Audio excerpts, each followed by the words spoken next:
Hi, Mac Sheldon here. Welcome back to the shop. Today we're going to talk about a new dovetail system we have for the PantoRouter. Now, years ago you might recall that we had a fixed space dovetail system that worked quite well. The problem was getting them made correctly.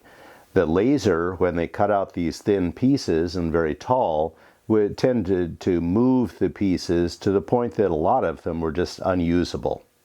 These systems were also very heavy and long, so that shipping was expensive and difficult, especially internationally.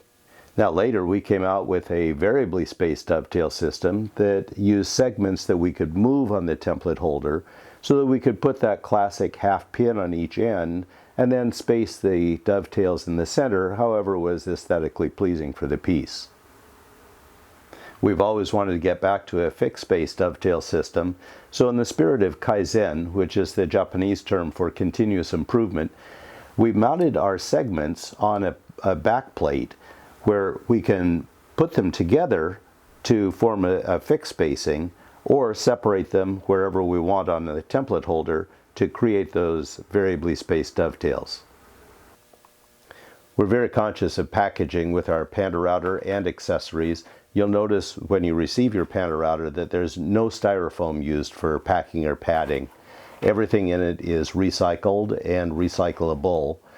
And to that end, we did want to have a way to store your dovetail templates. So we did make this plastic tray. We made it much heavier duty than was required just to deliver it, and so that it can rest in your drawer and keep everything well organized for the future. It comes in a package of 8 so that you can use as many as we had with the steel dovetail system or as few as you want for your particular project. We also include a couple of extra screws and nuts because, those find their way under a workbench from time to time. Using the new templates couldn't be easier. We simply scribe a line, then set our bit to that line, set a backstop so that the bit's not going to back out, then follow each of the vertical channels with our guide bearing, and that cuts our tails.